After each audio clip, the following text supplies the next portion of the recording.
Now I want to touch upon the vital energy of man from the side of the quality called true love. For this, I must present the history of the origin of our body in a universally understandable way. Therefore, I will do this. I will return to the aforementioned biblical laws and present the fourth law through the law God is Spirit, by which I will get the following. The Spirit created man in his own image and likeness. Man is a whole obtained by the compound of soul and body. By their separation, humanity ends, and the soul remains separate, and the body transforms into a corpse. The creation of such a strong connection of mutual attraction between the soul and the body, so that a singularity is obtained from them, is the result of the universal law of attraction. Every creature seeks its like. Sirach 13:16. This law confirms that the soul and body are of mutually similar composition. And since the power of the soul, subject to cosmic attraction, is much greater than that of the body,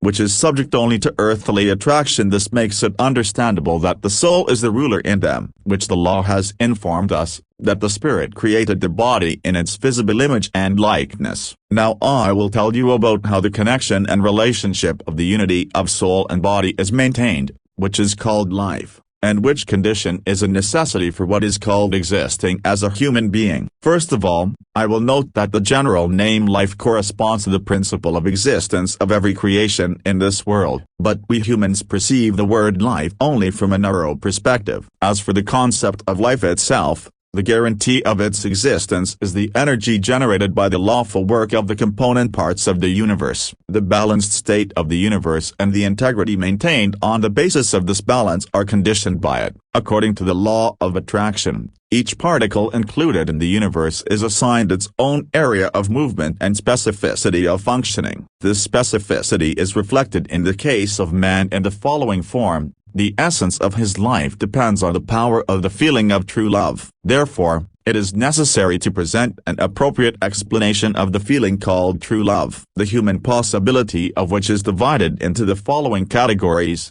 personal love for the second half, parent, child, sister, brother, kinship, friendly, and others. And all these listed are qualities of the feeling of true love, which is called life. Because of this, the Bible calls those dead in whom true love has disappeared, and this feeling has been replaced by egoism. Therefore, their existence is conditioned by the energy of the daughters whose genetic division they represent as executors of the punishment for the committed sins. That is, the power of love is the vital force of the life process. Therefore, I consider it appropriate to present how this process is accomplished. As I have already informed you, the soul's mission is to maintain the integrity represented by the connection of separated parts. The general names of these parts are the intuitive terms, sky and earth, and for human thought, they are translated by a threefold division: 1. Heaven and earth.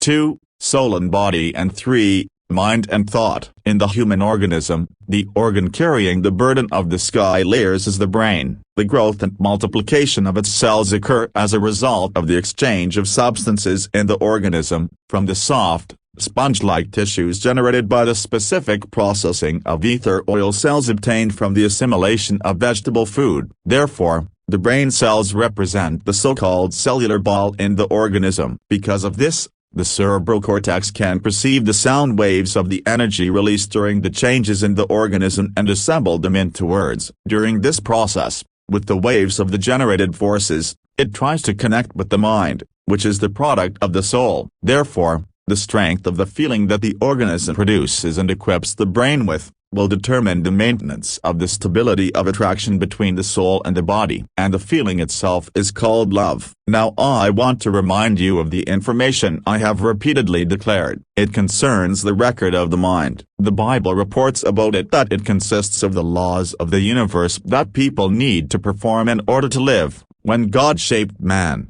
He implanted in him passions and habits, and then He placed the mind on the throne as the pure leader of every sense, and gave it the laws of truth, by virtue of which man was to rule a rational, just, good, and worthy kingdom. 4 Maccabees 2:21, 22, 23. The Bible also reports that these laws were transmitted by angels, through a mediator, Galatians 3:19. And as for the mediator between God and man, he is the only one, and is Christ. It is clear from all the above mentioned that angels also went through the processes that we humans are going through, which is called the evolutionary course of genetics. In our case, it began with Adam and Eve. It covered the evolutionary process of talent development, and behold, we have now reached the period of harvesting its fruit. That is, the soul of Christ, who first appeared in this world in the form of the morning star as a result of genetic processes. It was transformed into Adonai-Tadameh beings like whom our thought perceives as aliens. Then,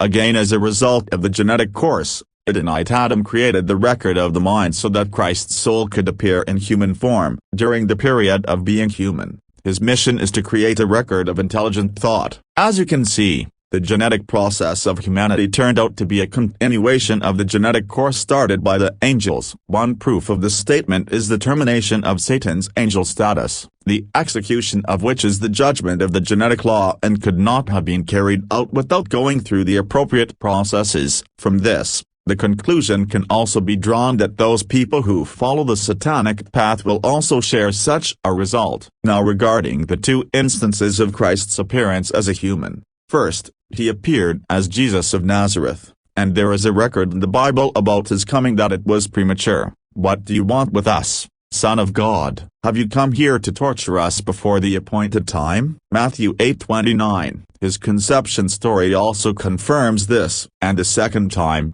he came at the time calculated by the genetic course A as a genetic fruit, and therefore, there was no artificial intervention by aliens for his conception. There is also a record in the Bible about his second coming that Christ, having been raised from the dead, will never die again. Romans 6-9. He was sacrificed once to take away the sins of many, and he will appear a second time, not to bear sin, but to bring salvation to those who are waiting for him. Hebrews 9:28.